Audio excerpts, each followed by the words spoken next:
in the right-hand side corner of your screen is a QR code. I welcome you to scan it. It'll be there at the end of my talk as well. It'll take you to my webpage at Georgia State University to give you a little bit more about what I do here and the sort of research that I'm engaged in. And as a physical therapist, this talk is primarily going to be about the scope of physical therapy practice in robotics, and primarily here in the United States, where I'm currently practicing, as well as giving my academic services at Georgia State University. So let's get started with the talk. I just want to say, first of all, I'm going to talk a little bit about what do we mean by robots and why do we need them. And then briefly, I'm going to talk about different types of robots that we're using here in rehabilitation. And also, how are these robots controlled? And that's important to understand that, because based on the control mechanisms that's in the robot, it applies in different areas of rehabilitation. And then what is the role of myself as a physical therapist in this area of robotics? And then finally, does rehabilitation robotics really improve function? I think that's a key question here, because as physical therapists, occupational therapists, and medical doctors, we need to understand, is this the right thing for our patients at this given time? So that's the outline of my talk. So why do we need robotics? I'm going to throw you some numbers here. These are basically statistics from the United States, and it's from our CDC. I've given the link at the bottom. If any of you are interested, you can visit the website. So we have over 80 million older adults in the United States, a quickly aging population, very similar to India and other parts of the world. And secondly, every year we experience about 795,000 new strokes in the US, and this costs a lot of money in treating them. We are a very insurance-based medical system here in the United States, so treating them obviously means a lot of time, money, and resources. And in particular, spinal cord injury also is quite a huge population here, about 249,000 to 363,000 individuals with spinal cord injury. And so as we get more clients, of course, we want to make it very effective. And I think these two together, in my opinion, makes the requirement or need for robotics, because there's only so much as physical therapists we can do in person, but at the same time, if we have robotics, now we have a lot of advantages of doing these movements in a very repetitive manner, which we hope will lead to more improvements in function. And that's what I hope to convince you all at the end of my talk today. So when I talk about robotics, one of the first things my colleagues will ask is, will a robot eventually take over my role as a physical therapist?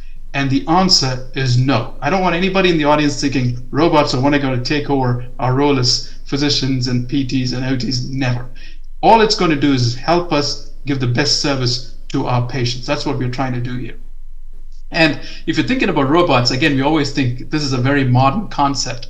And I want to again convince you all this morning that robots were around for a very long time. In fact, the very first construction of a robot was by this guy called Leonardo da Vinci. You probably all know about him. Way back in the 1400s, he constructed something that looked like a knight in armor, but actually inside were all these mechanisms that would actually move. And he liked to do this party trick by bringing it out, and people were amazed how these suit of armor would walk around the room and make everybody astonished pretty much. So robotics goes a long way back. We had a lot of engineering sort of idea about it, but how did we get it to the modern day? How did it start entering into the current day and age? First of all, it was used for what we call 3D jobs. What is 3D jobs? Dangerous, dirty, or distant. So anytime a human being couldn't be there, they wanted to send in a robot to do it. However, that's how it came into industry. Then it, of course, moved into military. But more recently, as Dr. Bala alluded to, in the last decade or even couple of decades now, it's very much in rehabilitation. If you go to any conference, any meetings, you would see a lot of demonstration of robots being used in rehabilitation. And it's quite exciting, actually, where we are in this day and age. So what is robots doing really in physical therapy? First of all, like I said, it provides intense training. A lot of time as physical therapists, our time is limited of how many minutes or hours we can spend, but a robot may be able to augment that by providing more intense training, because we see a lot of research telling us that repetitive movement, intense training results in better functional outcomes. And therefore, more repetitive of those task-oriented movements is what is going to result in better outcomes. And what it's also providing when somebody trains in a robot is appropriate sensory feedback. So say, for example, you take a robot like the Locomat, where it's moving the lower extremity when somebody's on a treadmill. Now the person's sensory feedback is also very similar to how they may walk over ground, and that in fact feeds into the recovery process as well. So this is how we bring this into PT, and it helps us kind of mitigate some of the fatigue aspects of it, because if we offload the body weight from the individual, now they don't have to use the muscles intensely. So therefore, it also addresses the fatigue factor. And of course, finally, promotes functional independence. Very briefly, what are the types of robots? And in my opinion, there's about 4 different varieties. Active devices that uses motors and things like that to move an individual's extremity, either upper or lower extremity. Passive devices where the individual has support from the robot, but then they have to move themselves in order to move some objects in a screen, or it could be a 3D environment. And then haptic devices. What is a haptic device? Here you actually feel some kind of force feedback. So for example, in the image you see an object, like for example a book or a bottle of soda. As you lift it, you actually feel the weight of the object. So you get some kind of haptic feedback through it. And finally, a coaching device. What is a coaching device? It gives real-time feedback to the individual as to how the movement is taking place. And we know that through error detection, we can improve our motor control and motor function. So those are the types of robots based on assistance. Now, I told you about the control strategies. Yes, there are different types of control strategies. The time doesn't allow me to go through individually all of them, but I would like to highlight that it could go anywhere from all the way from high-level control, where the robot is fully assisting you, to variable assist. And there's another type of control called admittance control. What is that? Here, you're in a force field. As you're trying to move through, the force that you feel guides your movement.